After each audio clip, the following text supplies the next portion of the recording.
Wow. Legends of Tomorrow, episode 7 of the first season. And already just really taken off, really, with this show. I mean, God. Okay, Mason the Rock Henderson, you know me by now, hopefully. But yeah, this is episode 7, Marooned, and so much going on right now. Because, for one, we're finally starting to see a bit more of Rip Hunter as a Time Master. We find out in this episode kind of what happened with him and his wife. Um, they were both trying to be Time Masters, and then they fell in love, and because of this, um, like one of the head Time Masters, I guess he was one of the head ones. I don't really know if he was or not, but he catches them kissing in the hall, and then they have to stand trial because of this. And you kind of realize Time Masters are not exactly the good guys. Like, I imagine them kind of like the trying to think of a good analogy. Kind of like the people in what's it called, in the Avengers, the people that uh, what's Sam Jackson's character's name? Nick Fury. The people that Nick Fury are talking to that are hidden in shadow and stuff, like they're the good guys, but based on what they're saying about the Avengers and based on their opinions, they don't seem like good guys. Uh, they seem like maybe they're a bit. Their methods are maybe not as good as they seem. Anyway, that's kind of how the Time Masters feel. Their whole purpose is to protect the timeline. Protect it from being changed, and yet they don't seem to grasp a basic human concept that is love. They forbid it, and I guess it kind of makes sense because I guess it makes more sense for them not to fall in love than it does for a Jedi Master, say, to fall in love. Um, and speaking of Jedi Master, several Star Wars and Star Trek like references in this episode, which just had me giggling. you got um, what's his name, Jax, when they come on the ship to quote every single Star Wars ever. I got a bad feeling about this. I'm like, yeah. And then you got Ray Palmer sitting in the seat, stardate, whatever, talking like Captain Kirk. And then you've got Kendra talking about how you're not really much of a Captain Kirk. You're more of a Picard. So all these Star Trek, and then later on they do the airlock thing where they open it up and all the bad guys fly out. One of them has the Wilhelm scream. I'm just like, what's up with all these references right now? Like, I don't know why. I guess maybe because they're out in space and they're in a spaceship, maybe they just felt like, hey, we need to make some Star Trek and Star Wars references. Um, anyway, but yeah, going back to the Time Masters, it does kind of make sense for them not to really get attached to anybody, because if they do, then it'll be just like what happened with Rip Hunter. He lost his wife and son; they were killed, and now he wants to go back and try to change time. If all of them started doing that, if they fell in love and their loved one was killed by somebody, they would do the same thing, I think. And so I think that's kind of why the Time Masters are against. They're against Time Masters falling in love. I don't know if they're against love altogether. If they are, then they're bad. But I'm starting to see the logic, the reasoning behind it. And I really hope this show doesn't go too far into the Time Masters are bad because of this. Because realistically, it's kind of reasonable. And like I said about Jedi Masters, it didn't really make a whole lot of sense for them not to experience an emotional connection with somebody. Like it made sense that emotional connection ended up being kind of the precursor. Like if you lost that loved one, and it's kind of like a pathway for the Sith to reach in and kind of use your emotions to cloud your judgment and turn you to the dark side. So that one made a little bit less sense just because, yeah, it could be used against you, but at the same time, it it's really it's really kind of the thing that should hold you together. Um, so anyway, just a little bit of speculation there. But this, you got all that going on with the flashbacks to Rip and his wife. Um, then you got these time pirates that are taking the ships and stuff, and just going through it all. I'm sitting here and I'm trying to like figure out what are they trying to do here? What's the plan? And they kind of one thing that well, actually two things that they did that were a bit like I could have guessed it, and I did, and it was done well though. Was one, Stein ends up being like nobody really expected him to do anything. Like, oh, so if we all get in trouble, then Stein's in charge. Oh, I guess we're screwed then. And then he's just like, I got this. What was it, Space Cadet away or something like that. And he takes down one guy, dresses in the garb, and then gets Rip and Jackson, the other captain, out of the brig. And then they go and take on the space pirates. Time pirates.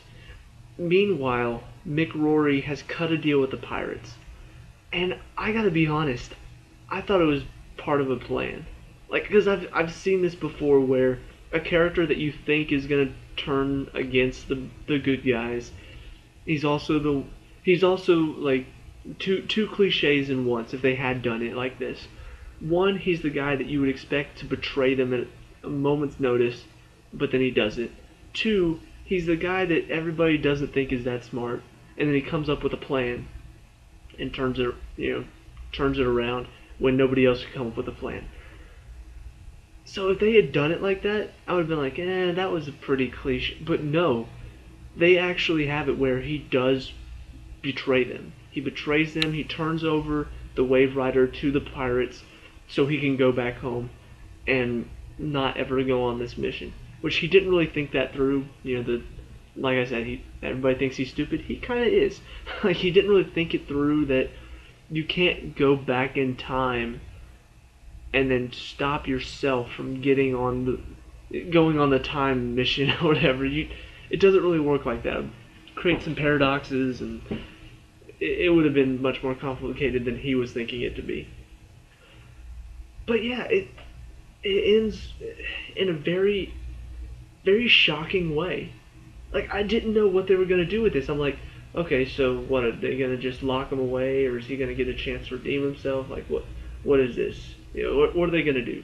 Because they do have a big cast, so I did imagine maybe one or two of them maybe leaving the team or something.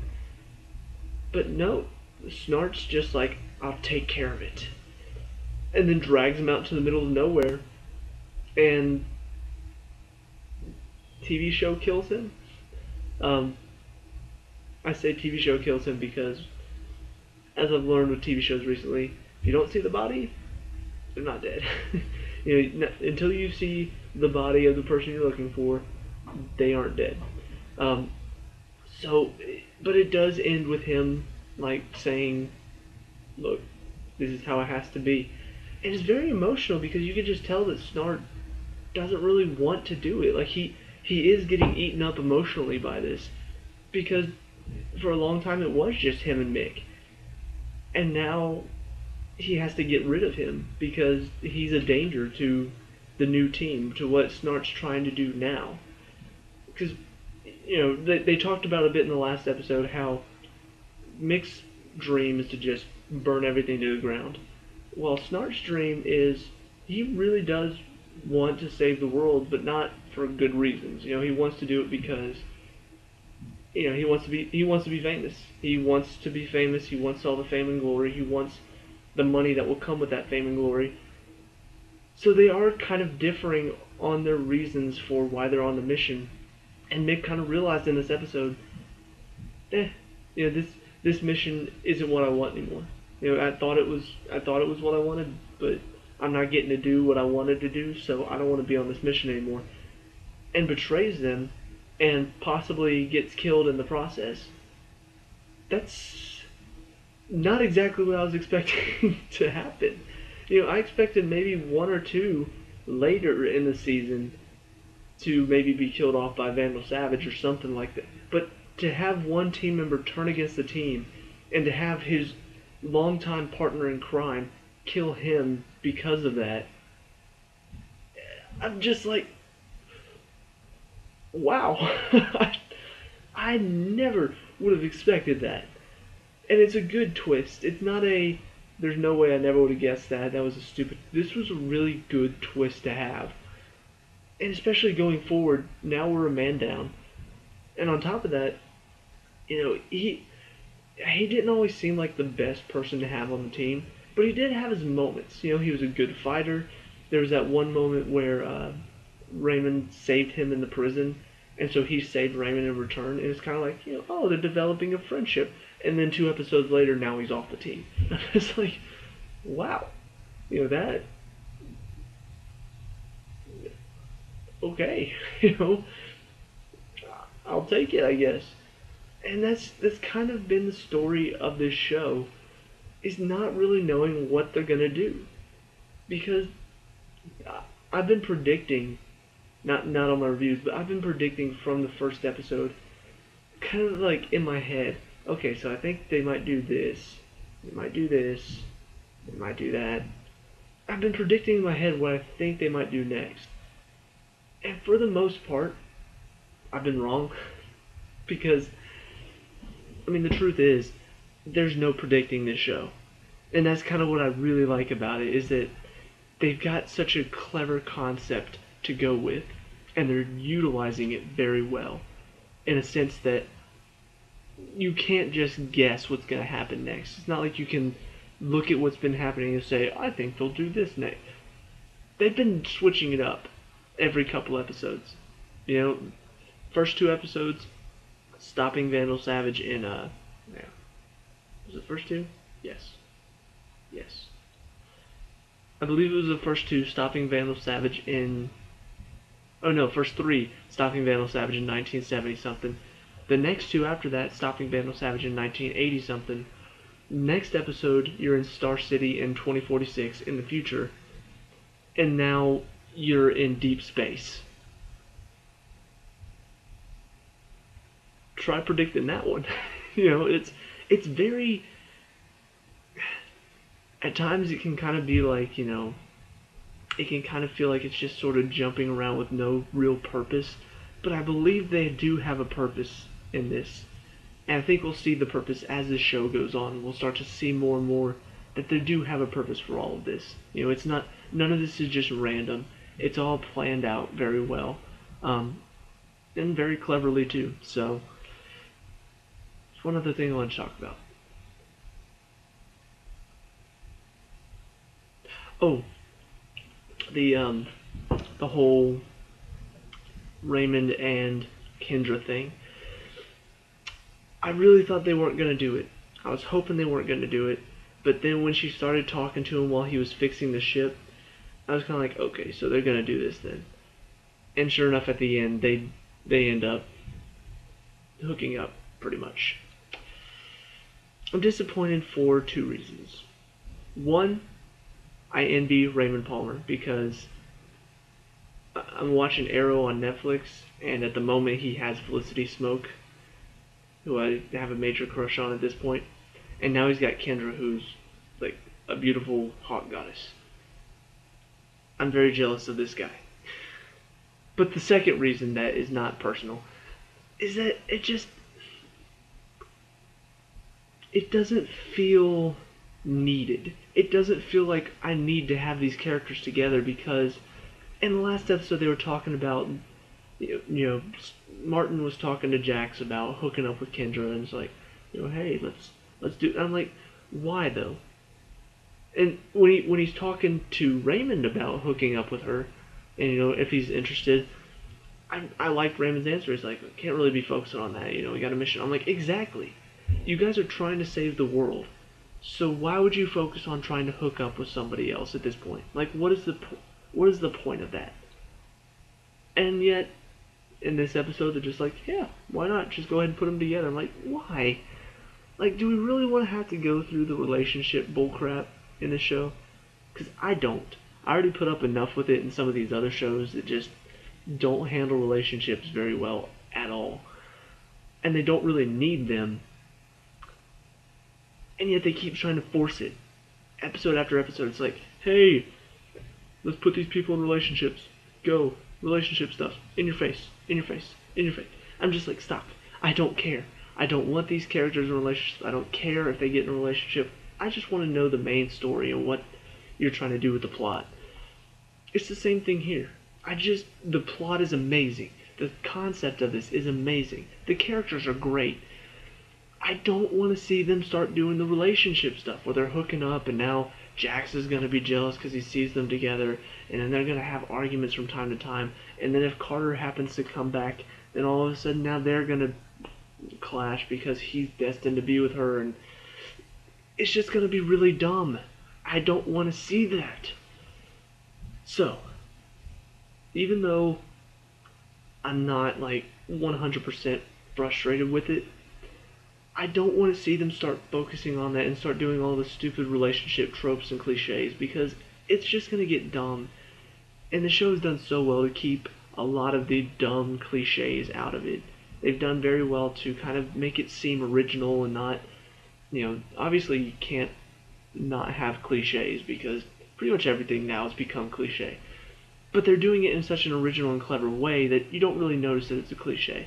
If they start doing some of this relationship stuff, it's just going to be painfully obvious, and I'm going to be facepalming every episode. So, overall, though, I'm really happy with the show. I'm really enjoying it. It's good week after week. This week, though, just really took some chances that I did not expect them to take. So, I'm really, really excited to see where they're going next, because they could really go anywhere from here. It looks like they're going back to 1959, though. So, be kind of interesting to see them back in the 50s. Because, I mean, honestly, at this point, it was going, we tried to stop him here, didn't work. So let's go forward, try to stop him here. But now Savage is prepared for them. So now they're going to have to start going back in time. Because, I mean, if they try to go forward, Savage is going to be ready for them because he knows them now. If they go backwards in time, he's not going to know who they are. So that's kind of the thought process. I like the thinking.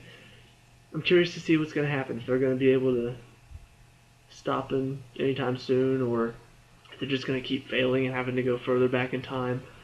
And mainly, I'm curious to see if that's what this whole season is building up to, is them stopping Savage, or if there's another bigger plot to focus on. I don't know, but I really want to know, and especially when you think about the fact that Vandal Savage has always put himself around people of power. How much influence did he have on those people? So, like, if you go back before, like, say, World War II, because I'm pretty sure they were talking, one of the people that Vandal Savage was around was Hitler. What if you stop him before World War II? So you kill him there. Does that mean Hitler's doesn't happen anymore because Vandal Savage wasn't there to help him? Or does he not have any sway in how they do? He's just near them to sort of use their ability and use their power for his advantage. I don't know. But it is curious to see what's going to happen if they manage to stop him all the way back here. How much is that going to affect the timeline going forward? Who knows? But it's got me curious, it's got me interested, it's got me excited. This is a good show, and I can't wait to see what else they do with it. So let me know down in the comments what you think of it, what do you want to see them do, what do you hope they're going to do, and what are some theories going forward, as far as characters that might bite it, what they're going to do with this season as a whole. Let me know in the comments, leave a like and subscribe for more Legends of Tomorrow. I'll see you at the next review. Peace out.